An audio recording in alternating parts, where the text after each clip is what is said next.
எல்லாருக்கும் வணக்கம். நம்ம அழகே அழகு சீரியலில் நம்ம அழகுமதியை குற்றவாளியாக நிறுத்தி இந்த ராகவனும் ராஜலக்ஷ்மியும் இன்னொரு பஞ்சாயத்தை கூட்டியிருக்காங்க. ஆனால் நம்ம அழகுமதிக்கு ஆதரவாக நிற்கிற அழகுமதியோட அப்பா ராமமூர்த்தி ஒரு தீர்ப்பை கொடுக்குறாரு. இதை எல்லாரும் ஏற்றுக்கிறாங்களா?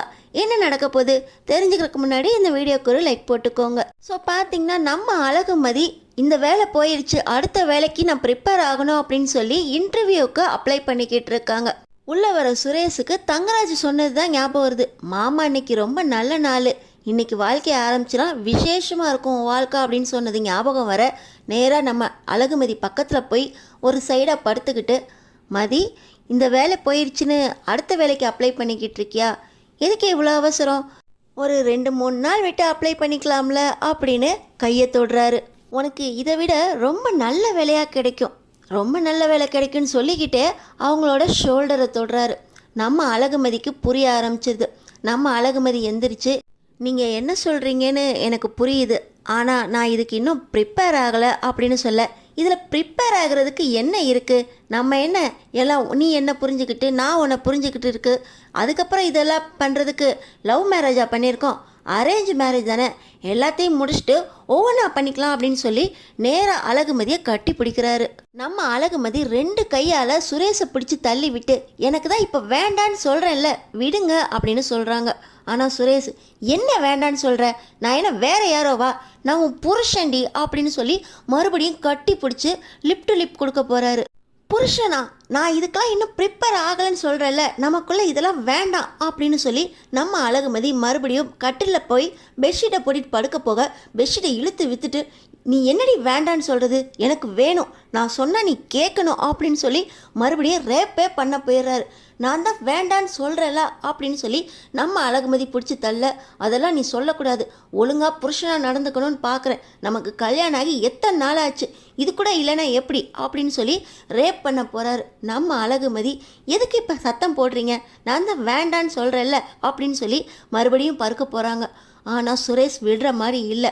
நான் எதுக்கு சும்மா இருக்கணும், இப்படி கேவலமான வாழ்க்கை வாழ்ந்துக்கிட்டு இருக்கேன்னு எல்லாருக்கும் தெரியட்டும் அப்படின்னு சொல்லி நம்ம அழகுமதியை ரேப் பண்ண போக, நம்ம அழகுமதி சத்தம் போடாதீங்க எல்லாருக்கும் கேட்கும், இதெல்லாம் அவங்களுக்குலாம் தெரியணுமா அப்படின்னு கேட்க, நான் அப்படி தாண்டி கத்துவேன் அப்படின்னு சொல்லி மறுபடியும் சுரேஷ் சத்தம் போட, தூங்கிக்கிட்டு இருந்த ராஜலக்ஷ்மி எந்திரிச்சிடுறாங்க.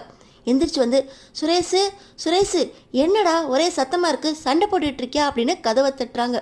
போய் சொல்லுங்கள், நீங்கள் தானே சத்தம் போட்டீங்க, சத்தம் போடாதீங்கன்னு சொன்னல அப்படின்னு நம்ம அழகுமதி சுரேஷை பிடிச்சி தள்ளிக்கிட்டே சொல்லுங்க அப்படின்னு சொல்ல, சுரேஷ் வேகமாக கதவை திறந்து கடுன்னு மூஞ்ச வச்சுக்கிட்டு, என்னம்மா உனக்கு அப்படின்னு கேட்க, எதுக்கு சத்தம் போட்டுட்ருக்கீங்க, சண்டை போடுறீங்களா அப்படின்னு ராஜலக்ஷ்மி கேட்குறாங்க.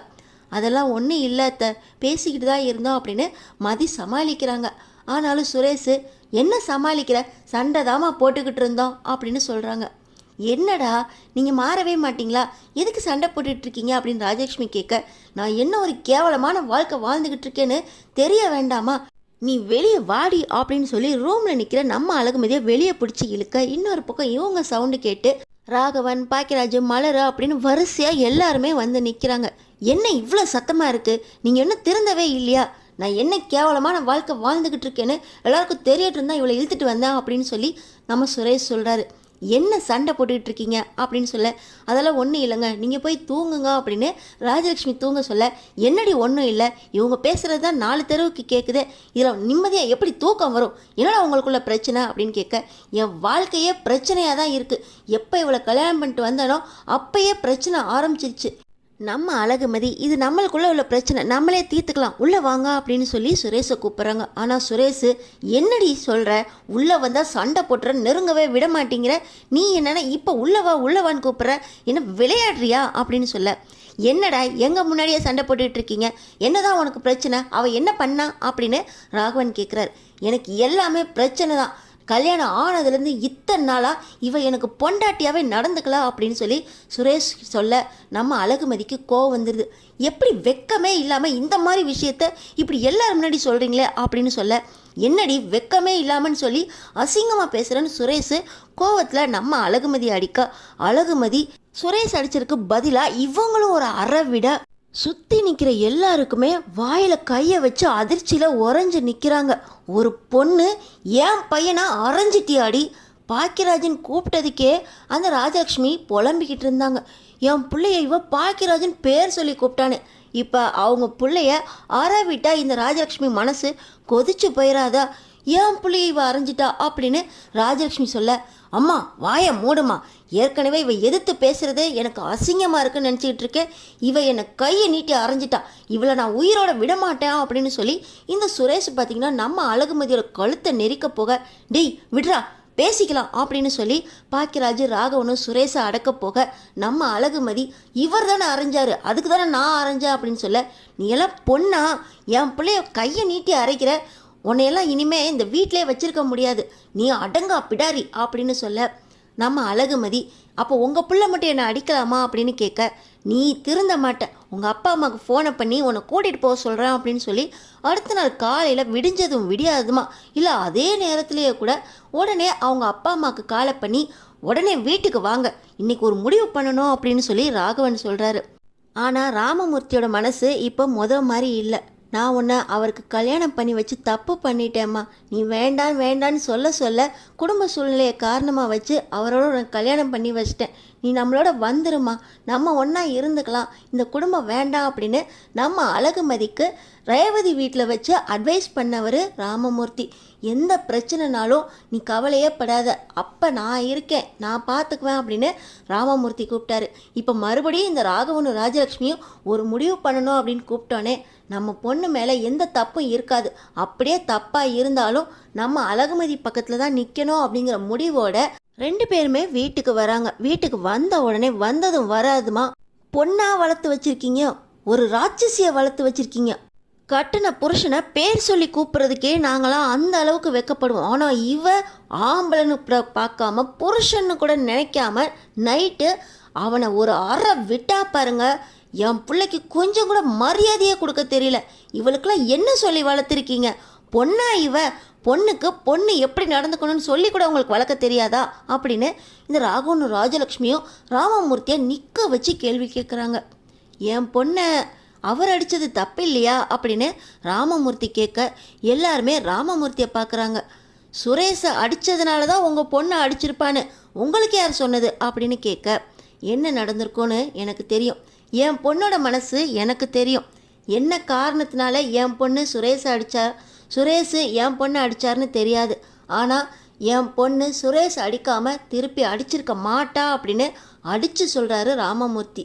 ஆமாய்யா, பொண்ணு குடும்பம் நடத்த வா அப்படின்னா கல்யாணம் ஆனதுலேருந்து பொண்டாட்டியாவே நடந்துக்கல, கல்யாணம் ஆகி இத்தனை நாள் ஆகுது, ஒரு ஆம்பளை எப்படி இதெல்லாம் அடக்கி வச்சுக்கிட்டு இருப்பான், எல்லாத்தையும் பொண்டாட்டிக்கிட்ட தானே கேட்க முடியும், பொண்டாட்டிகிட்ட கேட்கலனா அவள்கிட்டருந்து எடுத்துக்கிறதுக்கு அவனுக்கு உரிமை இல்லையா, அவன் நெருங்கி வந்தா இவ கத்துறா, பேய் மாதிரி 4 ஊருக்கு கேட்குற மாதிரி கத்தியிருக்கா, அதுக்கு தான் என் புள்ள குடும்பம் நடத்த வாடின்னு இழுத்ததுக்கு இப்படி வெக்கம் இல்லாமல் பேசுகிறீங்கன்னு பேசுகிறா, அதுக்கு தான் என் புள்ள அடித்தான், என் புள்ள அடித்தா இவ அடிச்சிருவாளா அப்படின்னு ராஜலக்ஷ்மி கேட்குறாங்க. எல்லாருக்கும் வலிங்கிறது ஒன்று தான், பொண்ணோ பையனோ 2 பேருக்குமே சுயமரியாதை முக்கியம். அவர் கையை நீட்டி அடிக்கிறப்ப என் பொண்ணு கையை நீட்டி அடித்ததில் தப்பு இல்லையே, என் பொண்ணை குடும்பம் நடத்த வான்னு கூப்பிட்றாங்க. 2 பேருக்கும் கல்யாணத்துலேருந்து அவ்வளோ பிரச்சனை ஓடிக்கிட்டு இருக்கு, இப்போ கூட அவ்வளோ பிரச்சனை முடிஞ்சு போலீஸ் ஸ்டேஷன்லேருந்து வந்திருக்காங்க, இன்னமும் குடும்பம் நடத்த வா அப்படின்னு மாப்பிள்ளை கூப்பிட்ருக்காருன்னா இவர் என்ன சமாதானமாக கூப்பிட்ருப்பாரு, எப்படி கூப்பிட்ருப்பாருன்னு நீங்கள் யோசிக்க வேண்டாமா அப்படின்னு ராமமூர்த்தி கேட்குறாங்க. என்னையா பொண்ணை பெற்றவன் மாதிரியா பேசிக்கிட்டு இருக்க, நாங்கள் ஆம்பளை பிள்ளைய பெற்றவங்க, நாங்கள் என்ன சொல்கிறோமோ அதை நீ கேட்டாகணும், உன் பொண்ணு புருஷன் என்ன சொல்கிறானோ அதை கேட்கணும், உன் பொண்ணை கூட்டிகிட்டு போய் அட்வைஸ் பண்ணுவான்னு பார்த்தா உன் பொண்ணுக்கு ஆதரவாக பேசிக்கிட்டு இருக்க, உன் பொண்ணு மேலே தப்பே இல்லைன்னு அவ்வளோ நம்பிக்கையா உனக்கு அப்படின்னு ராஜலக்ஷ்மி கேட்குறாங்க. என் பொண்ணை நான் எப்படி வளர்த்துருக்கேனோ அவ்வளோ நல்லபடியாக அவள் நடந்துக்கிட்டு தான் இருக்கா, என் பொண்ணு சும்மா யாரையும் அடிக்க மாட்டான், யாரையும் எதிர்த்து பேச மாட்டான், எங்கே தப்பு நடந்தாலும் அங்கே கேள்வி கேட்கணும்னு சொல்லி வச்சுருக்கேன், இந்த வீட்டில் ஏதோ தப்பு நடக்குது, அதனால தான் என் பொண்ணு இந்த இடத்துல கேள்வி கேட்குறா, இது வரைக்கும் என் பொண்ணு கேள்வி கேட்டுட்டு இவ்வளோ பொறுமையாக இருந்ததே கிடையாது, தப்பு நடந்து சகிச்சுக்கிட்டதே கிடையாது, இன்னமும் இவ சகிச்சுக்கிட்டு இருக்கா அப்படிங்கிறதுனா அது நாங்கள் பார்த்து வச்ச கல்யாணம் அப்படிங்கிறதுனால, நாங்கள் பார்த்து வச்ச கல்யாணம் தப்பு ஆகக்கூடாதுங்கிறதுக்காக சரி பண்ணுறதுக்காக இங்கே இருக்கா, ஆனால் நீங்கள் ஒரு பொண்ணோட மனசை கூட புரிஞ்சிக்காம 2 பேருக்கும் அவ்வளோ பிரச்சனையில் கூட இவர் குடும்பம் நடத்த வான்னு கூப்பிட்ருக்காரு. என் பொண்ணு அமைதியாக இருக்கணும்னு நினைக்கிறீங்களா அப்படின்னு ராமமூர்த்தி கேட்க, ஒவ்வொரு கேள்வியும் சரியாக இருக்கா அப்படின்னு நம்ம அழகுமதி ராமமூர்த்தியை பார்த்துக்கிட்டு இருக்க. நம்ம அழகுமதிக்கு ஆதரவாக அவங்க அம்மா போய் பக்கத்தில் நிற்க, நம்ம அழகுமதி அவங்க தோளில் சாஞ்சிக்கிட்டு இருக்க. இவன் நடிக்கிறா, அவனை அரைஞ்சதும் இல்லாமல் இப்போ உங்கள் முன்னாடி நடிக்கிறா, எப்படி அழுறா பாருங்க அப்படின்னு சொல்ல, அவன் மேலே தப்பு இல்லை அப்படின்னு நாங்கள் புரிஞ்சுக்கிட்டோமேங்கிறதுக்காக அழுறா. உங்கள் பொண்ணு மேலே தப்பே இல்லைன்னு பேசிக்கிட்டு இருக்கீங்களா? உங்கள் பொண்ணு எங்கள் குடும்பத்துக்கு சரிப்பட்டு வரமாட்டா. பொண்ணு சரிப்பட்டு வருவா. உங்கள் பையனும் என் பொண்ணும் சந்தோஷமாக வாழணும்னு நினைக்கிறீங்களா? 2 பேரையும் தனி கொடுத்தனம் வைங்க, ஒருத்தரை முதல்ல புரிஞ்சுக்கட்டும் அப்படின்னு ராமமூர்த்தி சொல்கிறாரு. என்ன தனி கொடுத்தனமா? என் பிள்ளை என் கூட தான் இருப்பான். இங்கே ஒரு மருமக எங்களையெல்லாம் அட்ஜஸ்ட் பண்ணிட்டு வீட்டில் இருக்கலை, அதை நான் தனி கொடுத்தனம் வைங்கன்னு சொல்கிறீங்க? கல்யாணத்துக்கு முன்னாடியும் சரி கல்யாணத்துக்கு அப்புறமும் சரி வாழ்க்கையில் அவங்களுக்குள்ள அவ்வளோ பிரச்சனை இருக்குது. அவ்வளோ பிரச்சனைக்கு நடுவில் இவர் என் பொண்ணை நெருங்கி வந்திருக்காரு. என் பொண்ணுக்கு கொஞ்சம் டைம் கொடுக்க வேண்டாமா? கல்யாணமே வேண்டான்னு சொல்லிக்கிட்டு இருந்த பொண்ணை நாங்கள் தான் கட்டாயப்படுத்தி குடும்ப சூழ்நிலை காரணமாக கல்யாணம் பண்ணி வச்சோம். என் பொண்ணு மனசை நீங்கள் யோசித்து பார்க்க வேண்டாமா? என் பொண்ணை மறுபடியும் மாப்பிள்ளை நெருங்கி வந்திருப்பார். முதல்ல மனசால் நெருங்கணும். மனசால் என் பொண்ணு மாப்பிள்ளையை புரிஞ்சுக்கணும். ஒருத்தருக்கு ஒருத்தர் மனசால் 2 பேரும் புரிஞ்சுக்கிட்டதுக்கு அப்புறம் தான் என் பொண்ணுக்கு மாப்பிள்ளையோட வாழணுங்கிற எண்ணமே வரும். அவருக்கும் அப்படி தான் வரணும். ஆனால் அவர் ஏன் அப்படி நடந்துக்கிறாருன்னா, அவருக்கு யாராவது தப்பாக சொல்லி கொடுத்துருக்கணும் அப்படின்னு சொல்ல, அப்பா அப்படின்னு நம்ம மதி யோசிக்க, இப்போ பார்த்தீங்கன்னா சுரேஷும் யோசிக்கிறாரு. தப்பாக சொல்லி கொடுக்குறாங்களா? எல்லாம் சரியாக தான் சொல்லி கொடுத்துருக்காங்க அப்படின்னு சுரேஷ் பேசுகிறாரு. மாப்பிள்ளை, அப்போ யாரோ சொல்லி கொடுத்து தான் என் பொண்ணுக்கிட்டே இப்படி தப்பாக நடந்துக்கிட்டீங்களா? அவள் உங்கள் பொண்டாட்டி உங்களை புரிஞ்சுக்கிட்டு அவளாக நெருங்கி வருவா. நீங்களும் அவங்களும் ஒருத்தருக்கு ஒருத்தர் நெருங்கி வந்து இதெல்லாம் சகஜமாக நடக்கணும். ஆனால் நீங்கள் வற்புறுத்தி எதுவும் கிடைக்கணும்னு பார்க்குறப்போ இதுதான் நடக்கும் அப்படின்னு ராமமூர்த்தி சொல்கிறாரு. என்னையா ஒரு போலீஸ்காரனுக்கே அட்வைஸ் பண்ணுறியா?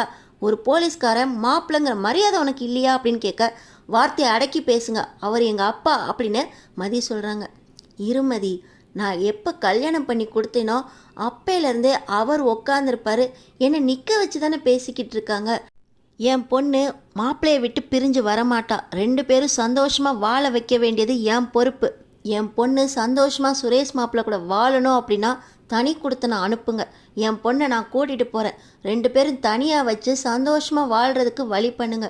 யாரும் அவருக்கு சொல்லி கொடுக்குறேங்கிற பேரில் 2 பேர் வாழ்க்கையும் கெடுத்துறாதீங்க. 2 பேரையும் பிரித்து விடணும்னு நினச்சிங்கன்னா அதுக்கு கண்டிப்பாக ஒரு பொண்ணோட அப்பாவாக நான் சம்மதிக்கவே மாட்டேன். என் பொண்ணு மேலே எந்த தப்பும் இல்லை.